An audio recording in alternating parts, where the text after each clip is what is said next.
Good afternoon, everyone. Welcome back. Hope everyone had a nice break. Got your fill of turkey and pie, and watching the Longhorns beat the Aggies, and all the other good things. Thanksgiving break. Let me start with some opening comments. Tonight, Secretary Blinken will travel to Brussels, Belgium, and Valletta, Malta.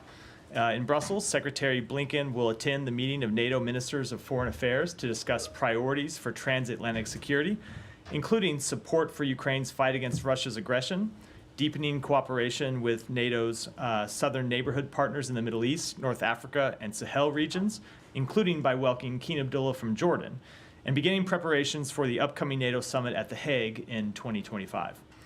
During this trip, the Secretary will join NATO allies in underscoring support for Ukraine's path to Euro-Atlantic integration. As we have said before, Ukraine's future is in NATO. In the face of the Kremlin's brutal attacks, Ukraine continues to deploy air defense systems that the United States and our allies and partners have delivered over the past year to successfully intercept and destroy a number of the missiles and drones fired by Russia. Allies will continue to support Ukraine's progress on interoperability as well as additional democratic and security sector reforms. We continue to focus on helping Ukraine to be in the strongest position possible on the battlefield and to ensure they are able to defend itself now and over the long term. In Malta, Secretary Blinken will attend the 31st OSCE Ministerial Council meeting to review the security situation in the Euro-Atlantic and Eurasian area and underscore U.S. support for OSCE's work on military, economic, environmental, and human security. He will spotlight the United States' enduring commitment to the rule of law and to OSCE commitments reflected in the 1975 Helsinki Final Act, principles Russia blatantly disregards through its war against Ukraine. Secretary Blinken will also meet with senior Maltese officials to thank them for their work in hosting the OSCE meeting and their year as chair in office. And with that, Sean, kick us off.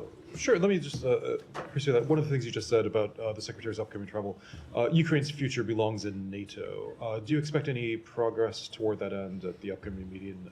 What's the, I know the administration has spoken about that before, but what, do you see any concrete progress in that at this point? So every time that we meet as NATO allies, and that includes in the foreign ministers' meetings, includes in the defense ministers' meetings, and of course it includes the summits, which happen once a year. But every one of those last a number of meetings, we have talked about Ukraine's progress towards NATO, and we will continue to talk about that here. We'll have a number of meetings where he talks about how we can continue to pursue interoperability to make sure that Ukraine can work with NATO allies, and to talk about the reforms that that Ukraine continues to make to prepare its path towards NATO. I don't want to preview any actions that we will take at this meeting, but certainly every time we can get together as allies and to talk with our Ukrainian counterparts, it's an important step along that road towards NATO membership. Sure. Unless somebody wants to continue that, can I change to Syria? Sure. I know there at least one statement over the weekend from the administration on this. I guess to begin with, in simple terms, I mean, what does the U.S. want to see happen in Syria right now? We've seen rebels advance on Aleppo. What's the policy outcome that the U.S. sees? Sure. So in the immediate term, what we want to see are de-escalation and protection of civilians and minority groups. But our overall policy remains the same, is that we want to see a serious and credible political process to end this civil war once and for all, with a political settlement consistent with United Nations Security Council Resolution 2254. As you know, Sean, that resolution calls for a process facilitated by the United Nations where the Syrian regime and the opposition groups would negotiate a path forward for Syria. It's important that that path be Syrian-led and that have a process that ultimately leads towards elections. That's what we want to see over the long term, but in the short term, we want to see a de-escalation of the situation and protection of civilians. And what policy levers does the U.S. have? I saw that the Secretary spoke with Foreign Minister Fidan yesterday. Turkey arguably has more influence than any others on these rebels. Was there a message to Turkey or to the rebels via Turkey? So I'm not going to talk about the private diplomatic conversation that he had with Foreign Minister Fidan, but in all of our conversations with countries in the region, we continue to urge every country to use any influence it has to press for de-escalation. We don't want to see any country try and take advantage of the situation in Syria, to try to take advantage of the instability in Syria. We want to see all countries use their influence, use their leverage to push for de-escalation, protection of civilians, and ultimately a political process forward. And for Assad, I mean, there's over the years there have been various statements on Assad's future. What's the U.S. policy? I mean, should Assad stay? Is the U.S. basically tacitly accepting that he's the least worst option? So look, nothing has changed with respect to our policy. Assad is a brutal dictator with blood on his hands, the blood of innocent civilians inside Syria, blood of his own people on his hands.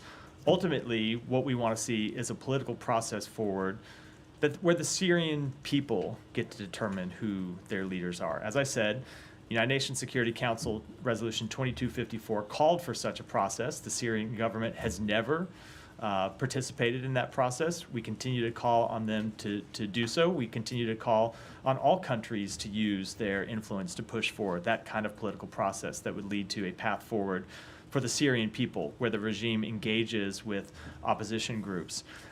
We also believe it would be helpful if Russia and Iran stopped their destabilizing influence inside Syria. We have seen them continue to destabilize the situation going back more than a decade now, continue to play a role that is unhelpful not just to the Syrian people, but to the broader region.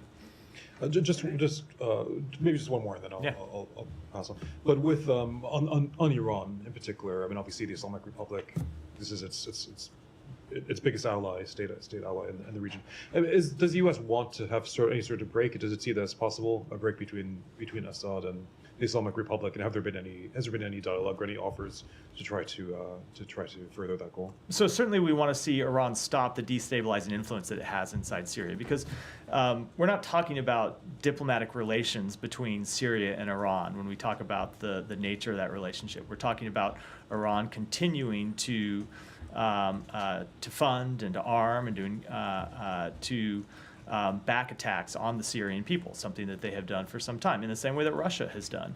So we want to see Iran's destabilizing influence in Syria and in the broader region curtailed. We don't object to diplomatic relations between countries. What we do object to is the destabilizing influence that Iran plays in Syria and across the broader region.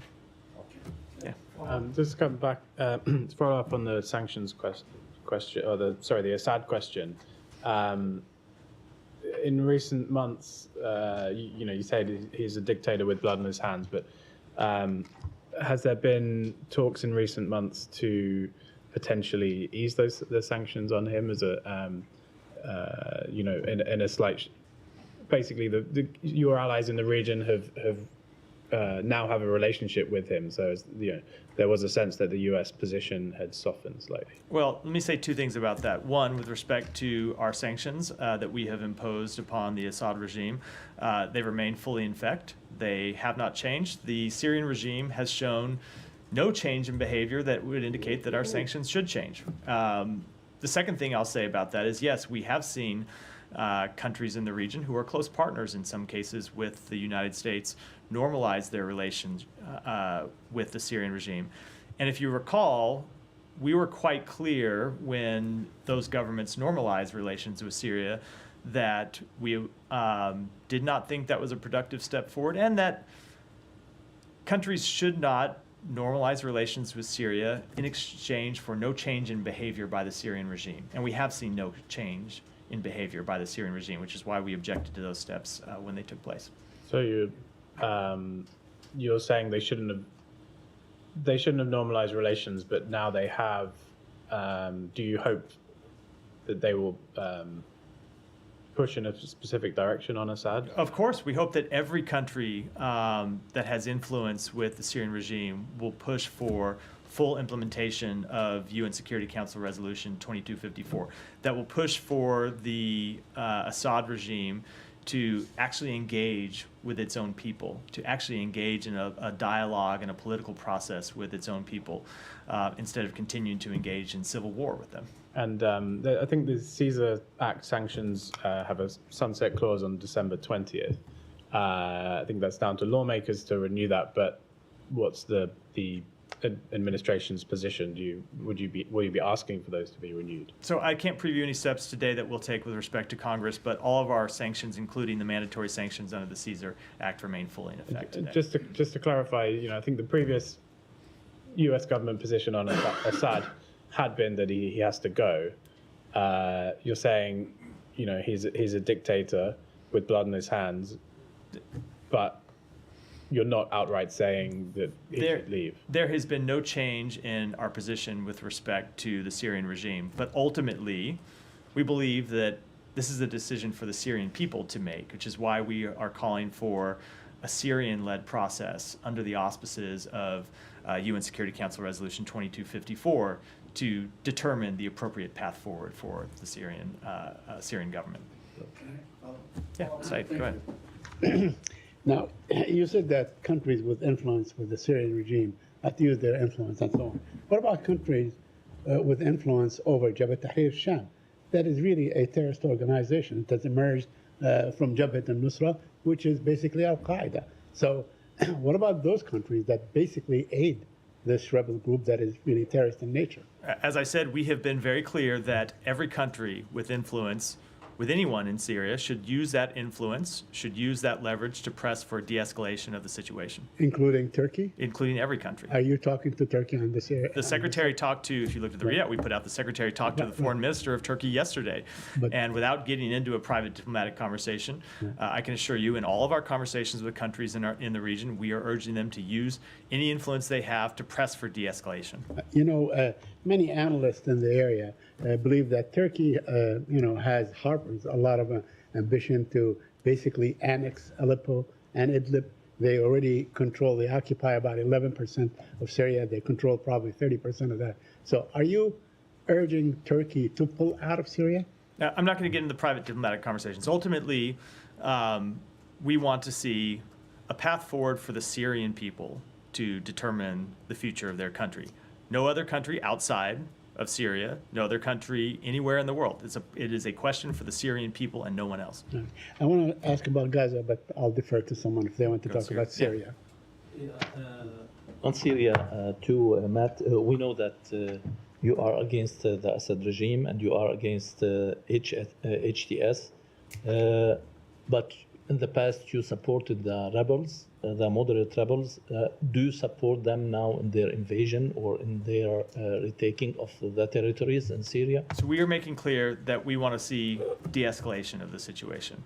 I don't think I could be any more clear about that. And ultimately, we want to see a political process forward. You were right that the organization that launched this offensive over the weekend is a terrorist organization designated as such by the United States. We certainly do not support that organization in any way, shape, or form. I know I've seen various rumors floating around, not just floating around social media, but in some cases, claims made by people who ought to have credibility that we were somehow behind this offensive. That could not be further from the truth. It is false in every way, shape, or form. You don't support HTS, but you supported and you've been supporting other rebels who are... There are groups that we have supported in the fight against ISIS in Syria. As you know, the United States has engaged a coalition in Syria and Iraq to fight the growth of ISIS, and we continue to support that work to fight the growth of ISIS, to keep ISIS from reemerging as a terrorist threat. As you know, ISIS was a terrorist threat not just in the region, but ultimately a terrorist threat against the United States. It was responsible for a number of terrorist attacks inside the United States, and we are committed to seeing that ISIS continue to be contained and ultimately defeated once and for all. But when it comes to the process inside Syria and the path forward for Syria, we want to see a de-escalatory path, and we want to see a political process, a political path forward. On Lebanon now, there are violations of the ceasefire from Israel and Hezbollah. Are you aware of that, and what's your assessment of the ceasefire? So let me say this about the ceasefire that went into place last week after fairly intense couple months of diplomatic work by the United States, led principally by the President's Special Envoy, by Amos Hochstein, but engaged really by people throughout the government to get over the finish line. So what we have seen since the ceasefire went into effect is it being successful. broadly speaking, it has been successful in stopping the fighting and getting us on a path where we are not seeing the just daily loss of life that we had seen for 2 months prior. Now, with respect to violations or potential violations of the ceasefire, we set a mechanism up to look into this very question, where the United States, along with France, will engage with the Israeli military, will engage with the Lebanese military to look at potential violations.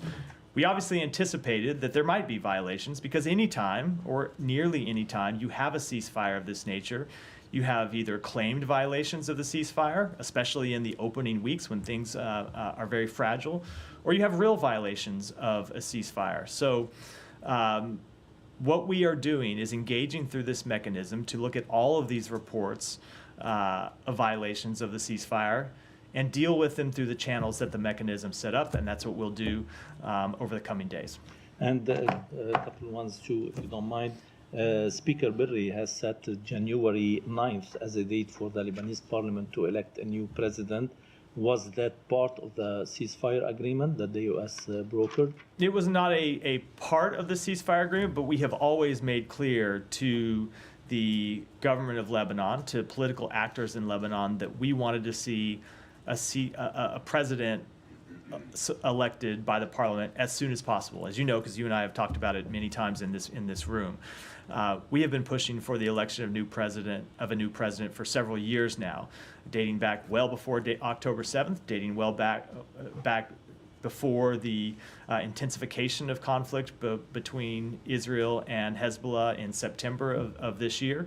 And we continue to push for the election of a new president because we think it's important to strengthening Lebanese political institutions. My last one, does the U.S. still support the LAF commander, Joseph Aoun, to be the next president, as Axios has reported? We are not, sorry, did not mean to cut you off. We are not taking sides in that election. We have been quite clear from day one.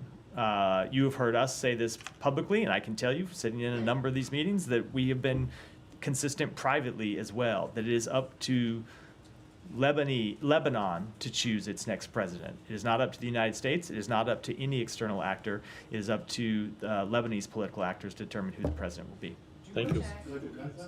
Quickly put a point on just one thing. Sure. When you said that it's broadly speaking successful, the ceasefire is holding, basically, in your view, despite what you see. Look, the ceasefire is holding. Now, look, obviously, when you have any ceasefire, you can see violations of it, and that's why we set up this mechanism in the first place, because we knew that there would be potential violations. Just as anywhere in the world, when you see a ceasefire implemented, you see various violations at times. Ultimately, what we don't want to see is the ceasefire breakdown, and we've not seen the ceasefire breakdown. When we get reports of potential violations, we have a mechanism that we put in place with the government of France to look at those potential violations, determine if they are in fact violations, and then engage with the parties to ensure that they aren't repeated. Have you determined whether there are violations, that there have been violations over the past This days? is work that's ongoing through the mechanism. I think it's appropriate for me to let that mechanism do its work privately and speak to the parties before I talk about the results of that work from the podium here. And I should add, it's not just that's also the case because this is not just it's not just the U.S. that is a participant in this mechanism. The government of France is as well. So we need to engage with our partners about these reports that of violations. almost raised violations with the Israeli government. Can you say whether those were adjudicated or just concerns of potential violations? I'm not going to speak to those reports other than what I've already said, which is we take all of them very seriously, and we work through the mechanism that we set up to adjudicate them. And ultimately, if we do see violations of the ceasefire, we'll go to the parties and tell them to knock it off. We want to see the ceasefire hold. We want to see it be successful. We want to see people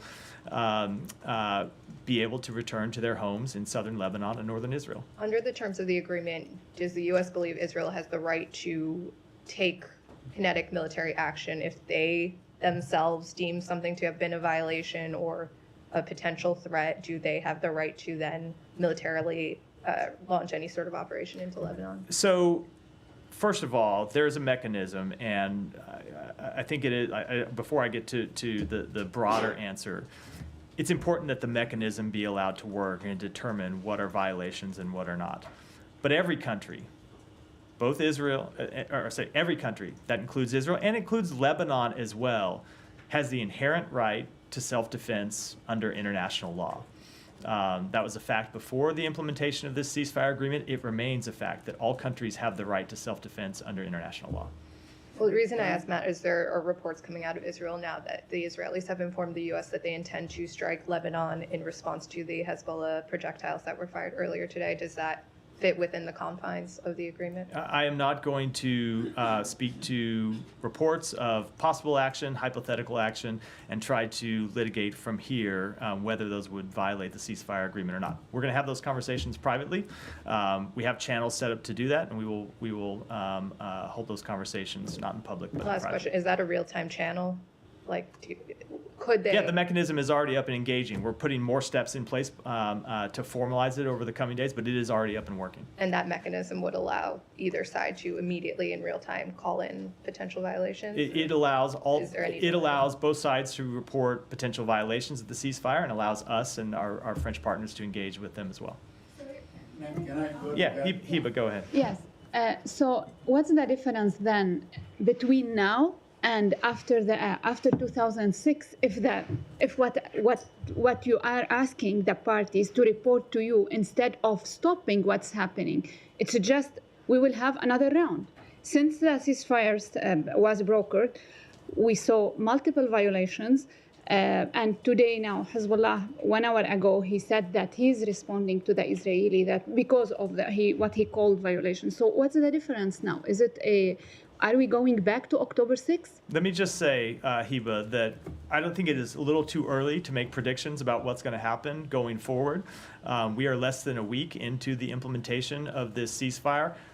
In just about every ceasefire in a major conflict around the world, those early days are when it is most fragile and when you are most likely to see violations and risk of violations. And what it is our job to do, along with the government of France, along with other countries, is to engage in the process that we have set up to impress upon both Lebanon and Israel that it is in their interest that this ceasefire hold.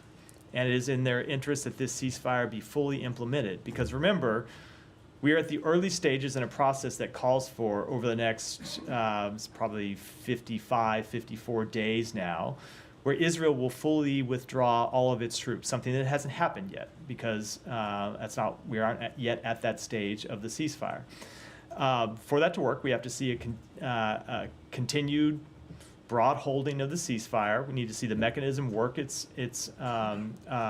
work through its procedures to make sure violations are reported and dealt with as they should be, and that is an important difference from the ceasefire in 2006. And then we need to see Lebanese forces deploy to south of the Litani River in a meaningful way. Also a difference between the ceasefire that was brokered in 2006. So those are the meaningful differences to answer your question. But we are less than a week into this. I think it's a little too early to make judgments about what the future is going to look like. Okay, I want to ask again about Syria. Saeed, just be patient. I swear. I come to you every day. You know I'm going to come to you. Try to hold your horses a second. Just about Syria and the sanctions. I know you've been asked this question and you gave your answers, but since on December 20, either you will renew the Caesar sanctions or not, are you open to lift the sanctions on Assad in condition to cut his relations with the Iranian? This is the question. We have seen no change in behavior by the Assad regime. We have no indication of change in behavior by the Assad regime. Let me just answer the question broadly about all of our sanctions. None of the sanctions that we impose are ever meant to be permanent. We impose sanctions as a consequence for behavior taken by other countries, taken by other entities, taken by other actors. And we want those entities and actors to change their behavior. And anytime a country changes its behavior, we are open to changing our sanctions posture. That's not a statement about Assad. That is a statement about every actor in every country in the world on whom we have imposed sanctions. But that said, we have seen no indication that the Assad regime is prepared to change its behavior, and that is why all of our sanctions remain in place. What if you have guarantees, some of your regional partners telling you that we can guarantee that he will cut relations with us? Are you open? I mean, this statement signals that you are open. No. First of all, I've made very clear the statement did not signal anything. The statement was a broad statement about why we impose sanctions and why we change our sanctions. But we only change our sanctions when countries change their behavior. And we have seen a long history of the Assad regime refusing to engage in the processes outlined for it by the United Nations and continuing to commit violence against its own people, continue to engage with the Iranian regime that supports terrorism around the region. And so because the Assad regime has not changed its behavior, we have not changed our sanctions policy. Now, if it changed its posture, I'm not even going to get into hypotheticals. Thank We are where we are because they have not changed their posture and have shown no indication they plan to do so. Saeed. On this matter, Thank you. It- Saeed's going to jump out of his chair, but go ahead. Okay. they're not ready to forget all Assad regime Absolutely not. history. Absolutely not. Saeed, let me. Okay, go ahead. Syria, go ahead. I wanted to go to Gaza. You want? Okay. It's. Two quick questions. I'll let the room work it out. I'm here to Yeah. take your questions. You want to go on Syria? Okay. All right. First, apologies for interrupting to you and to Hiba. Don't worry about it, Saeed. Okay. Former Israeli defense minister says that Israel is carrying ethnic cleansing in northern Gaza. Moshe Ayalon, a very, stalwart Likudnik, and so on. So why is that offensive to you? Why can't you say what Israel is doing is basically ethnic cleansing? So we have engaged with the government of Israel about its actions in northern Gaza. I think those statements refer broadly to the so-called general's plan. I can tell you two things. Number one, they have said to us that's not their policy. And number two, we have made clear to them that that we would fundamentally reject any such policy.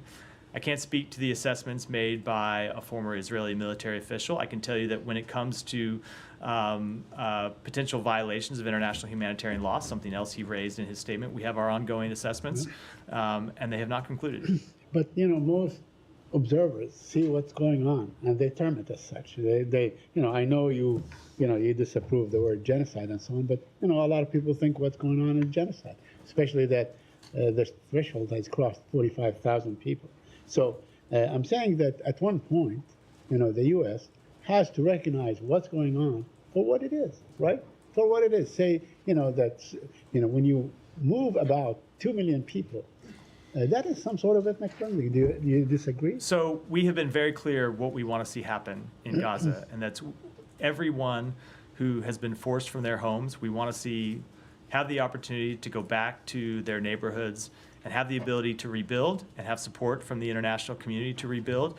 And we continue to engage, not just with the government of Israel, but with other countries in the region to work to get both a ceasefire and the release of hostages and a plan for the day after that would ultimately allow those Palestinians who have been displaced to do that. But there seems to be no plan for the day after as far as Israel is concerned. We have not seen it. We have not seen it in statement or in deeds and so on. In fact, yesterday, or the day before, I don't remember, they killed three other workers from the World Central Kitchen, so that Israel shows its intent to deprive Gaza of any kind of aid that goes, under the pretext that they are attacking a militant. I mean, they've killed the people that committed October 7th. There were maybe 1,400. They have killed already 45,000 people, and they keep doing this under the guise or the pretext or the claim that there was a militant among those people. So, with respect to that strike, I can't speak to it. I know that they have made the public claim that one of the people killed in that strike was affiliated with the attacks on October 7th, or had been involved in the attacks of October 7th. If that's true, it would, of course, be extremely troubling. But that said, there were other civilians who died in that strikes, which is why we continue to push for a ceasefire. I can tell you that the Secretary is meeting with Israel's Minister for Strategic Affairs, Ron Dermer, later today here at the State Department, where he is going to continue to express the position of the United States that we need to get a ceasefire, we need to see the hostages released, we need to implement plans for the day after that would allow or would establish governance, security, and reconstruction inside Gaza, and that ought to be an urgent priority, not just for the United States, not just for other countries in the region, but for Israel as well.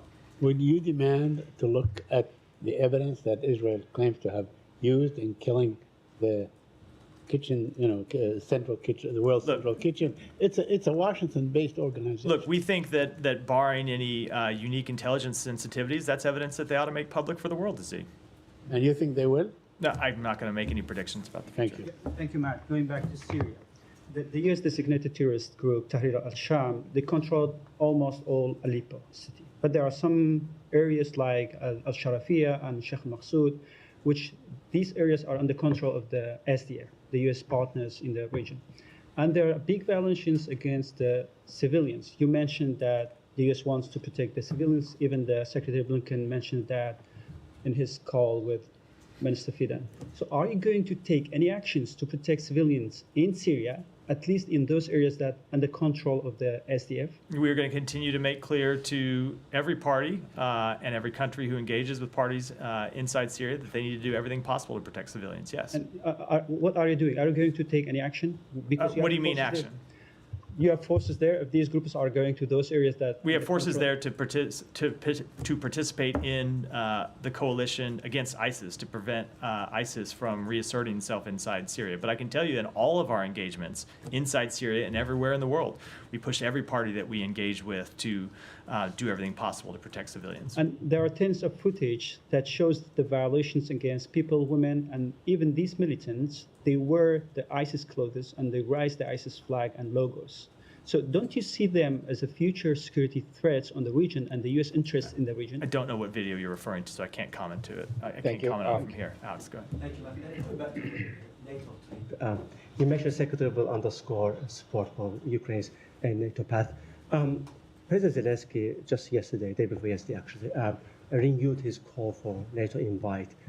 What could that take, for Ukraine to get that wish this week? NATO is on the path to, Ukraine is on the path to NATO, and NATO is on the path towards Ukraine's inclusion. We have made that clear at a number of NATO meetings, and we have outlined the natural steps that Ukraine has to pursue to further strengthen its anti-corruption measures, to implement internal reforms. They have made great progress. There is more work that they need to do, but ultimately their future is in NATO. I'm sure you have also seen President Zelensky's comments on to stop the hot stage of the war, to basically discuss, to bring, let's say, non-occupied portion of Ukraine to NATO as soon as possible. Do you have any comment on that? No, those are comments for him to make, decisions for him to make, I should say, not for the United States. Thank you. We'll move to Georgia, if I may. I want to make sure the records reflect that as we speak, the Georgian Americans outside this building, they're protesting, they're asking for actions. They're asking for similar actions that Baltics, took today. The Canadian government also signaled that they're going to come up with sanctions. What is preventing you from announcing sanctions against Ivanishvili and his henchmen? So, Alex, because we've been down this road before, that we do not preview sanctions from this podium. We will, whenever we have sanctions announcements to make, we make them, and I know that you report on them when we do.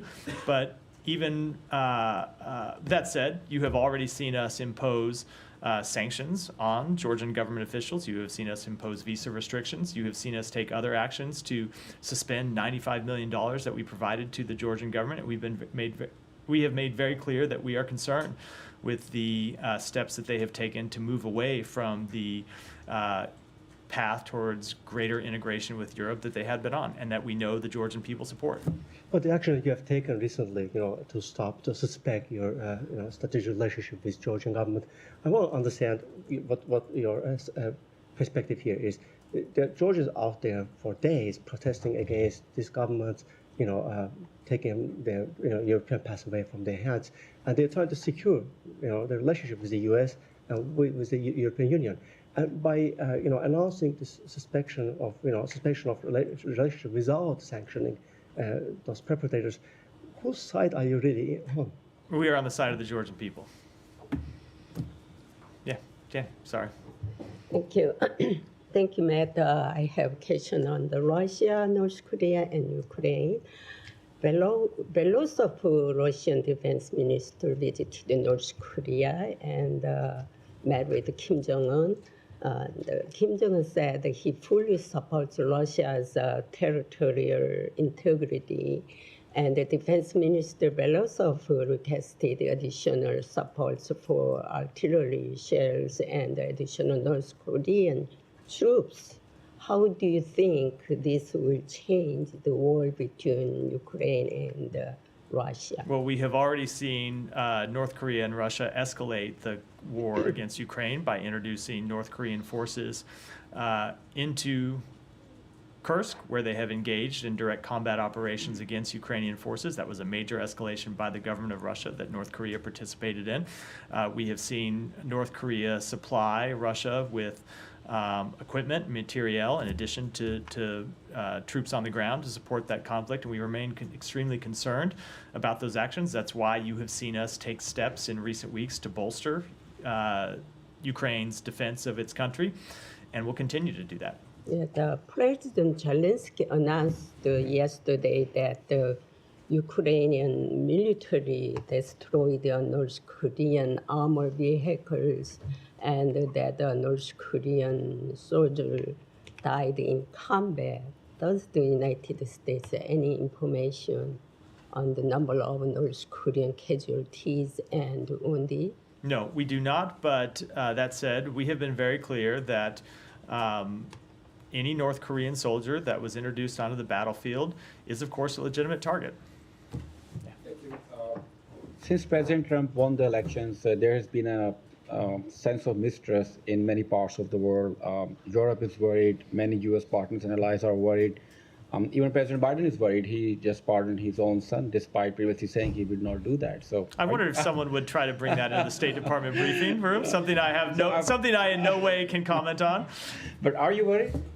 Am I worried about what? About the world is changing and the midnight threatening tweets about U.S. partners. Look, I don't think it's appropriate for me to comment on the policies of an administration that has not yet taken office. We have one president at a time. I'm glad to stand up here and take questions about President Biden's foreign policy. And presumably, there will be a new State Department spokesperson on January 21 who can take questions about President Trump's foreign policy. But after a series of terrorist attacks, Pakistan is ramping up a military operation against terrorists as more than 1,000 people, including security forces, were killed. Pakistani officials in their meetings with U.S. counterparts have requested state-of-the-art technologies such as communication interception tools, aerial surveillance systems, and others. Is the current administration going to provide these tools to Pakistan before the transition? Look, I don't have anything to announce at this time, but as we have said many times, we continue to stand with Pakistan in its fight against terrorism and violent extremism. The Indian External Minister Jaishankar recently met with Secretary Blinken in Italy. That was the first meeting following the indictment of businessman Adani and an Indian agent alleged involved in murder plot against 6 activists. Is there any discussion on that? I'm not going to get into private diplomatic conversations, but as you've heard us say before, we regularly raise in conversations with our Indian counterparts that case and the concerning implications from it. Yeah, go ahead.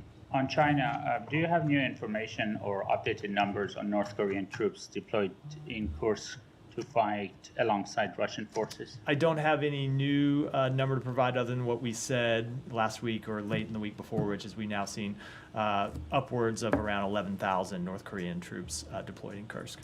And is there any indication that China is taking measures to stop further fueling Russia's war on Ukraine following President Biden and Xi's meeting in Lima? We continue to think that they need to do more. And we have been quite clear with them in our engagements that the actions that Russia has taken, both to invade Ukraine, but also to strengthen its security partnership with North Korea, which they needed to do because of the difficult positions they faced at times inside Ukraine, are destabilizing to the region and ought to be things that China should be concerned with, and that they ought to do more to express that concern. They ought to do more to stop the supply of dual-use goods and other technologies that Russia has used to fuel its war machine. We have seen them take some limited steps, but they need to do much, much more. And can you provide more details and the names of the PRC citizens released by the U.S. in exchange for the release of 3 Americans wrongfully detained in China last week?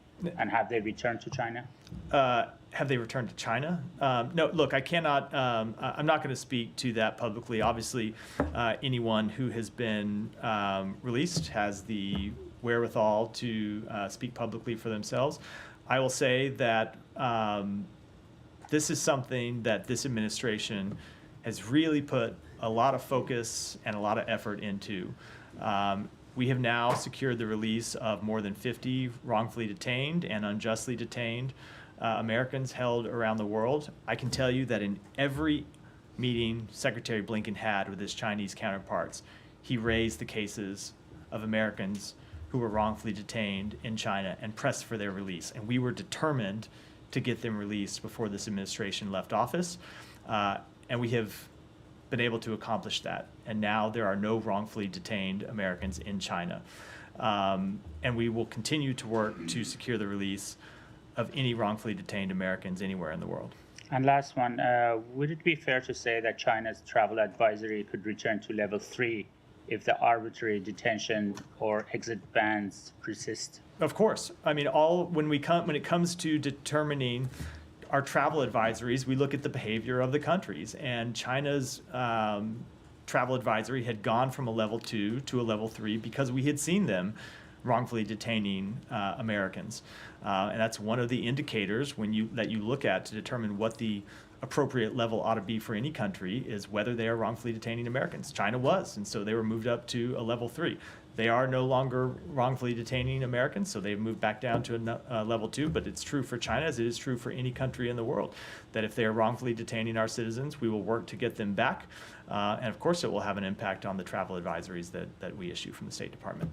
Yeah, Jane. On the transition, Matt, now that the Trump team says they've signed the MOU, has there been any further engagement between the State Department team and the Trump? There hasn't. We have made clear that we are ready to work with an agency review team when the Trump transition team appoints one. To our knowledge, they have not yet appointed an agency review team, or if they have appointed an agency review team, that team has not yet made contact with the State Department. We are ready, willing, and able to provide support to ensure this is a successful transition, and we'll do that as soon as they appoint a review team. Sean, did you have one? For hot aspects. Okay, all right. Yeah. Thank you very much. Thank you very much, Matt. 3 quick questions. I'm going to be brief. In Pakistan, I'm sure you're aware, 12 people have been officially killed during a rally of Imran Khan. At the same time, Rabia news agency had reported 265 deaths in Pakistan in terrorist attacks. In Imran Khan's rally and in these terrorist attacks, majority of the Pashtun people have been killed.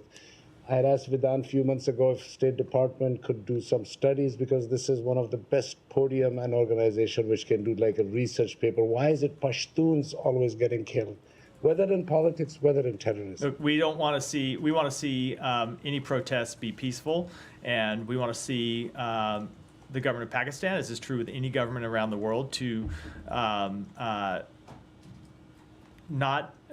to engage with peaceful protests respectfully, and to deal with them peacefully.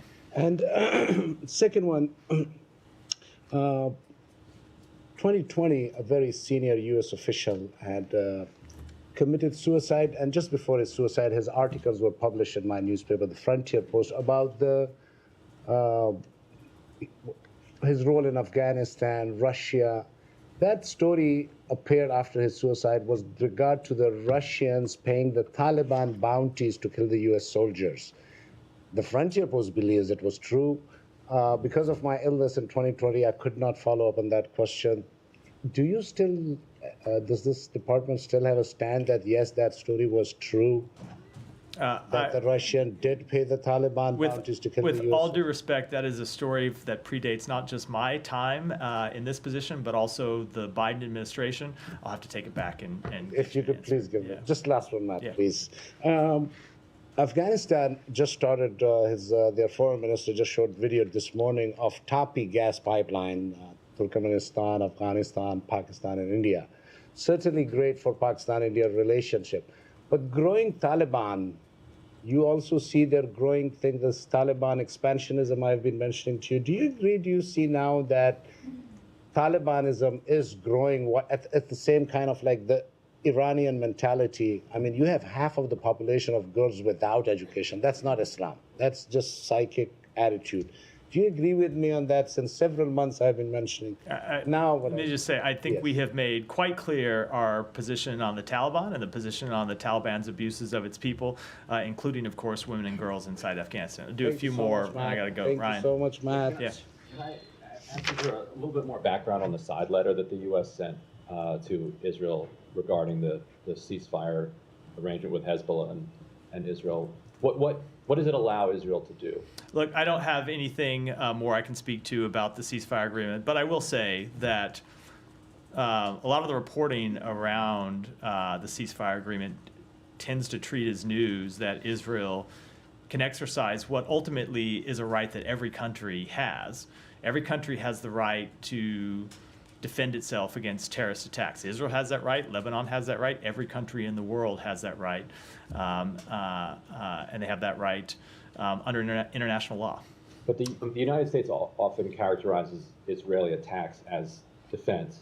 France says that Israel has violated the ceasefire 52 times at this point. But if they're just recouched as Israel defending itself, is Israel allowed to continue to attack Hezbollah as long as it says that was self-defense, that was self-defense? Look, as I said in response to questions earlier, we have a mechanism that we have set up to look at these exact questions and to look at reports of ceasefire violations and to determine whether, in fact, they were violations of the ceasefire, whether, in fact, if an incident was in some way justified because somebody had come under the threat of harm. And I'm not going to make those judgments from here before that group has the opportunity to work through these questions. That's why we set it up in the first place, so it could do so in a diligent way, and that's what they're going to do. But that said, we believe that it is in the interest of Israel and Lebanon that this ceasefire hold. Remember, when you look at it from Israel's perspective, the 70,000 Israeli citizens that have been forced from their homes don't get to return home if the ceasefire collapses. So it is very much in Israel's interest to see the ceasefire hold, and we're going to continue to press them to adhere to it. Would there be any additional consequences from the U.S. if Israel was determined through this mechanism to have broken the ceasefire? I'm just not going to get into hypotheticals from here. Go ahead, and Thanks, we'll end it there. Yeah. First housekeeping question. Shortly after the ceasefire was announced, the UAE's national outlet published what it said was the ceasefire agreement. Was that an accurate representation? I'm not going to speak to that publicly. We often see outlets report on various documents, sometimes that are final drafts, sometimes that are drafts along the way, but I'm not going to confirm. Is it not in the public interest to make sure everybody's towing the line to actually see what was agreed We to? have a vigorous monitoring mechanism in place to ensure that everyone toes the line, and we're going to enforce it. Last question, the correspondent banking agreement between Israel and the Palestinian Authority. Minister Smotrich said that he got a guarantee from the U.S. that they wouldn't take any further action at the Security Council against Israel. Were there any agreements, was there negotiations in place to get this correspondent banking agreement extended for a year? So we had really intense discussions with the government of Israel about extending this correspondent banking agreement. Much more intense conversations than should have been necessary. Obviously, the revocation of this agreement would have had disastrous effects for Palestinians in the West Bank. But the point we kept impressing upon the government of Israel is that it would have had disastrous implications for the Israeli public as well. It is not in Israel's interest to see further instability in the West Bank. It is not in Israel's interest to see the economy of the West Bank collapse. So it's incredibly frustrating that it took this long to get the government of Israel to extend this agreement for the year that it now did, something they should have just done through the regular course of business without any let's call it intense diplomatic efforts by the United States. Now, that said, with respect to the United Nations Security Council, we will continue to look at every resolution that comes before the United Nations Security Council and judge whether voting yes, voting no, voting abstaining is in the interest of the United States, and we will make our judgments based on that and nothing else. Last question. Yoav Yeah. Gala, any meetings planned at the State Department for him this week? I don't have any to announce. As I think you know, Secretary. I announced at the beginning of the briefing. Secretary Blinken is leaving tonight, so he won't be here the remainder of the week. I don't know whether he's meeting with other officials at the State Department while he's here. With that, I'm late for a meeting, so I got to wrap for today. Thanks, everyone.